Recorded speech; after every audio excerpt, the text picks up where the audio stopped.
Jadi masalah anak, salah siapa? Masalah kamu atau saya? Mungkin miss-nya berpikir bahwa jangan-jangan kata itu dia dapat dari mamanya atau papanya di rumah kan. Padahal kita di rumah sama sekali Gak pernah Nggak ngajarin pernah. kata-kata seperti itu. tapi tebak-tebakan pernah ya? Oh enggak juga ya. Yang pertama kali kita lakukan apa coba? Tolong diurus anaknya ya. Bukan hanya itu, kita keburu-buru. Ini salah siapa? Kamu nggak ngurus anak. Salah. Kamu ini sibuk ngapain? Gue kerja. Check out melulu. Kita udah cukup punya we time nggak nih Pak? Betul nih. Oh, betul nih, gue tanya. Betul. Betul. Betulnya gimana? Jawabannya apa? Kita udah punya cukup waktu Iya. nggak untuk berdua.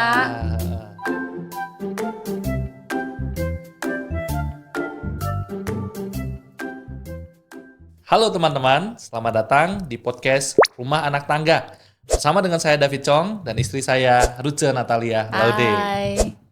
Di podcast ini kita akan bersama-sama mengupas tuntas tentang apa yang terjadi di dalam rumah tangga, konflik, problem, polemik, apapun itu kita akan sharing dari kehidupan kami sebagai pasangan suami istri. Nah, kita sih rindunya melalui podcast ini, kiranya melalui sharing kita juga bisa memberkati teman-teman di rumah. Oke? Nah, hari ini kita akan membahas apa nih? Oke, saya rasa ada satu hal penting yang mungkin juga sering ditanyakan kali ya. Kadangkala lihat anak bermasalah, itu sebenarnya yang salah anaknya atau apa ya? Oke, jadi masalah anak, salah siapa? Masalah kamu atau saya? Siapa yang ngurusin gitu Betul. ya? Oke. Misalnya nih, masalah anak itu seperti apa nih? Ya, nakal misalnya, ngomong hal-hal yang tidak baik. Gitu. Saya nih pernah nih ngalamin nih teman-teman, satu kali guru sekolahnya manggil saya nih.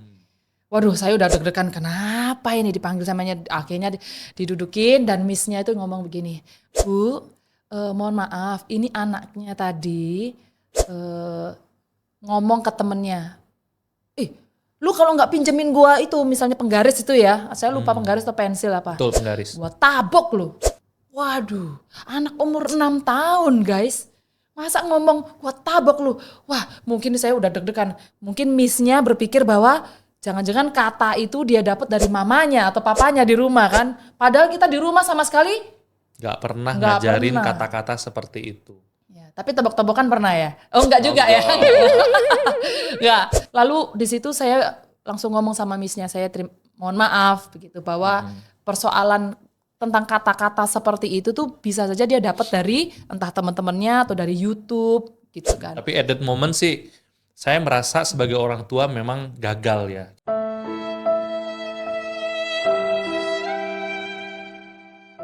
Kita merasa, wah kok kita nggak pernah, nggak pernah ngomong kayak gini, kok bisa muncul di anak kita. Jadi mindset kita akhirnya, kita pengen nyerang anak nih. Kamu kok bisa ngomong kayak gitu? Kita nih orang tua tuh nggak pernah lo ngajarin kayak kamu. Jadi kita melimpahkan semuanya kepada anak itu gitu loh. Sehingga waktu itu kita sangat sungkan sekali sama anak yang mendengar kata itu. Kenapa? Karena anak itu jadi ketakutan sama anak kami. Oke nih Pak, jadi kan kita sudah tahu nih bahwa masalah anak kita ini misalnya dalam satu hal nih, kata-katanya ya, perkataan dia. Yes. Dan kalau sesuai dengan perkataan dari si Miss yang tadi lapor ke saya sih, sikapnya anak kita tuh sebenarnya nggak apa-apa, mannernya mungkin sikapnya nggak apa-apa, tapi perkataannya dia kasar. Betul sekali. Nah jadi kalau kita menghadapi masalah anak, masalah perkataan yang kasar dan nggak baik seperti ini sebaiknya gimana nih teman-teman dalam kita itu kasih cari solusinya. Betul sekali. Karena sebenarnya ketika kita ngadepin persoalan itu, yang pertama kali kita lakukan apa coba? Tolong diurus anaknya ya. Bukan hanya itu, kita keburu-buru. Ini salah siapa? Kamu nggak ngurus anak. Salah. Kamu ini sibuk ngapain? Gue kerja. Check out melulu di ini gitu kan. Ya kan? Jadi kita tuh selalu terburu-buru untuk nyalain ini salahnya siapa, ini harusnya tugasnya siapa mendiriin. Betul sekali. Nah, ini bener nggak sih sikap kayak gini? Lagi jawab bro. Wah bagaimana sih? Ya benar banget sih, dalam kondisi yang kayak gitu kadangkala memang sebagai orang tua sulit ya ngambil keputusan. Kadangkala kita pengen semua cepat selesai dan kita pengen cari tahu siapa nih penyebab semuanya ini. Ya akhirnya lempar sana, lempar sini. Tapi sebenarnya saya rasa problemnya mungkin bukan karena anaknya ya. Bisa juga karena problemnya itu ya memang karena kitanya barangkali. Kalau memang kita renungkan sih sebenarnya nggak mungkin kalau bisa ada asap tanpa ada api. Betul. Iya nggak sih? Entah dia itu dapat kata itu dari mana. Sebenarnya yang lebih kita sibukkan sekarang bukan dia dapat itu dari mana. Betul. Tapi yang lebih kita sibukkan harusnya adalah sekarang, Kenapa kok dia bisa dapat kata itu? iya, dan solusinya bagaimana. Ya. Betul nggak ya? Supaya kita tuh nggak terlalu terfokus pada masalah terus, tapi yuk kita next step. Gimana nih kita ngatasin masalah ini? Solusinya apa? Gitu. Nah seringkali solusi yang kita temukan keliru. Yaitu langsung apa nih? Langsung tanyain anak, menghakimi dia, langsung pukul, main tangan dan lain sebagainya ya. Makanya nggak heran anak akhirnya tumbuh menjadi anak yang kepahitan dan lain sebagainya. Sebenarnya ada loh solusi yang lebih baik yang bisa kita treat kepada mereka sehingga mereka bisa berubah karena bukan karena takut sama kita, tapi berubah karena mereka tahu bahwa itu salah. Nasihat orang tua itu baik. Tapi at that moment ya, ketika anak kami itu ngomong kata itu tadi, sebenarnya waktu saya ajak ngobrol, sebetulnya dia tidak betul-betul mengerti kata itu. Iya. Jadi sebenarnya dia juga nggak punya niat untuk menggunakan vocabulary seperti itu untuk disampaikan kepada temannya begitu loh. Yang dari sudut pandang orang tua itu vocab yang sangat buruk sekali diucapkan oleh seorang anak. Tapi bagi seorang anak sebenarnya itu mungkin biasa aja begitu loh. Cuman problemnya kan ya dia dapatnya dari mana tadi terus. Nah sekarang bagaimana kita coba pikirin tuh. Teman-teman yang coba kita renungkan sih, kita melihat bahwa dalam menghadapi masalah yang seperti itu, kalau menurut pengalaman kita nih, ya, kita tuh perlu kita refleksi bersama pertama kali adalah diri kita berdua. Yes. Kita ini sudah cukup banyak menanamkan, menaruh benih yang baik ke anak atau belum gitu. Menaruh benih waktu lah, benih perhatian, kedewasaan emosi kepada anak atau belum. Yang perlu kita lihat bersama sekarang adalah yang pertama nih relasi suami istri. Itu penting sekali. Kalau kita berduanya ini bisa memberikan teladan bagi anak-anak, otomatis mereka bisa nyontoh kok itu. Betul. Gitu ya. Dan bukan hanya masalah bicara tentang rukun aja nih, pasangan suami istri rukun, tapi dalam mendidik anak kita perlu kompak. Betul nggak sih, Pak? Betul. Ya. Ini pernah sih kesalahan saya juga. Dia pernah satu momen tuh mendidik anak kami, ngajarin untuk jangan begitu ya gitu. Tapi sebagai seorang ibu, kita melihatnya dia terlalu keras gitu misalnya, langsung kita ambil. Janganlah, enggak usah, sudah, cukup gitu kan. Nah itu nggak kompak. Jadi padahal seharusnya ketika kita mendidik anak, papa dan mama harusnya kompak. Kekompakan dalam hubungan itu penting juga sih. Tapi balik lagi ya, kekompakan itu juga bisa terjadi kalau kita itu punya relasi yang baik. Ketika kita sebagai pasangan suami istri udah punya anak, seringkali ya fokus kita itu cuma sama anak.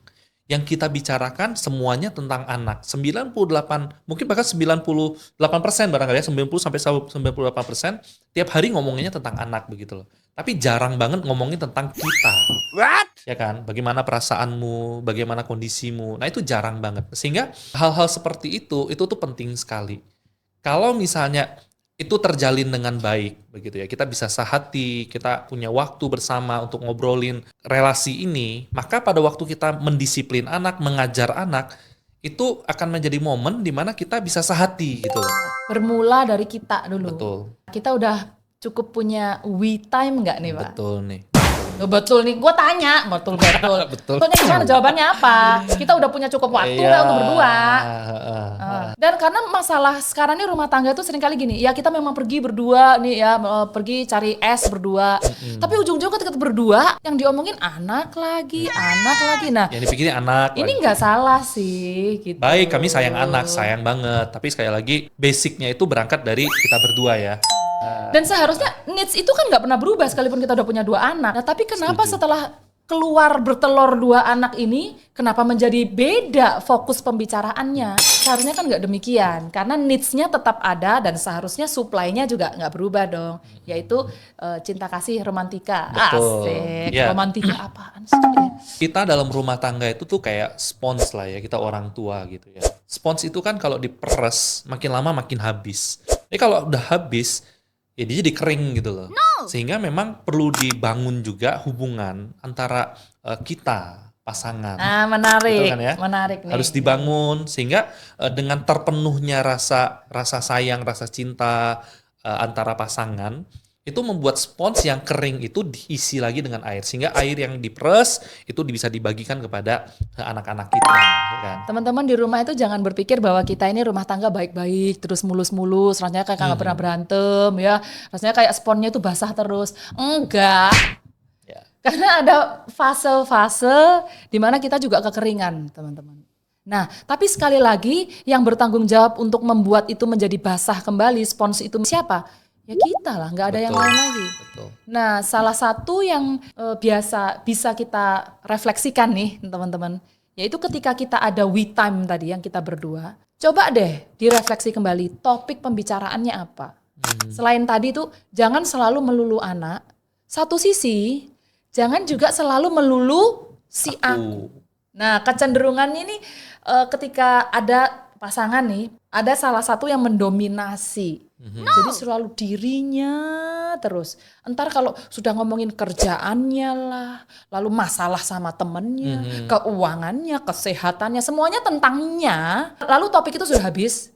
Lalu akhirnya krik, udah selesai. Alias dia, si pihak yang ini nggak mau peduli, nggak mau melihat kebutuhan dari si pasangannya. Bahwa si pasangannya juga punya sampah-sampah yang pengen dikeluarin. Betul. Nah kalau ini terus berlangsung, hanya satu pihak terus saja yang mendominasi, itu akan menjadi rumah tangga yang nggak sehat. Relasinya pasti nggak sehat, karena komunikasinya nggak balance gitu, nggak imbang. Nah makanya yuk coba kita renungkan nih, kita selama ini sudah cukup balance nggak nih Pak? Betul. Tapi juga ini sesuatu yang kompleks ya. Kompleks mungkin buat teman-teman yang di rumah. Mungkin ya nggak semuanya bisa punya posisi yang ideal. Maksudnya begini, kadang-kala ya memang ngurus anak ya memang cuman kalian, nggak ada orang lain misalnya. Kalian nggak punya ART, kalian nggak punya orang tua yang bisa dititipin anak begitu ya. Membangun relasi itu sebuah komitmen ya. Itu bisa dilakukan kalau kamu punya komitmen bersama. Jadi ya memang ditentukan aja kapan begitu.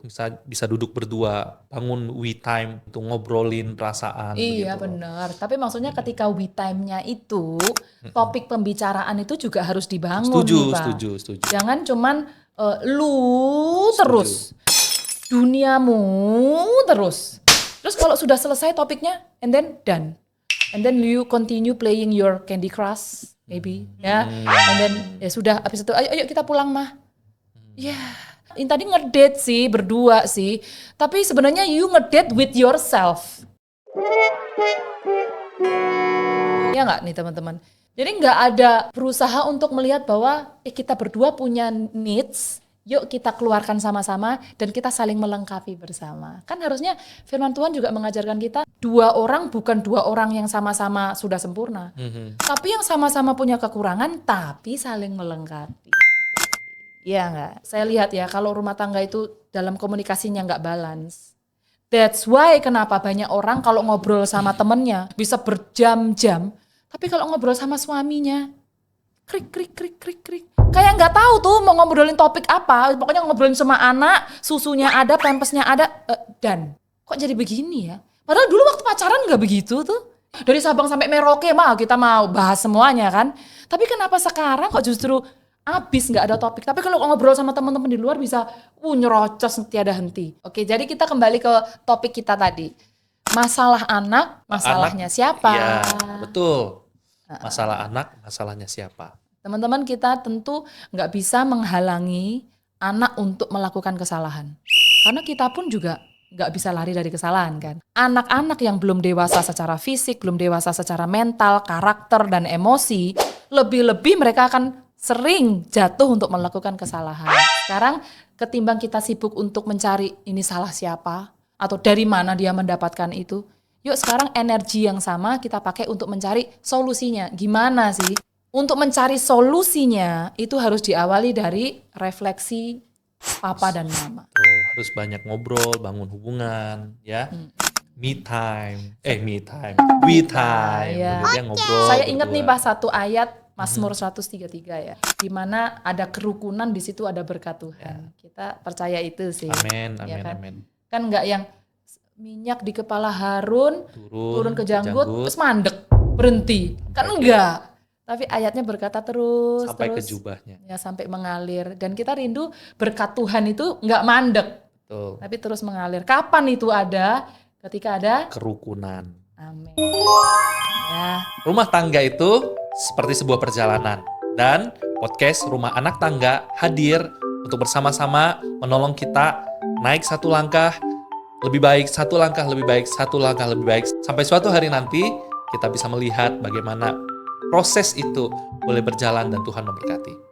Stay tune, ketemu lagi di konten berikutnya ya teman-teman.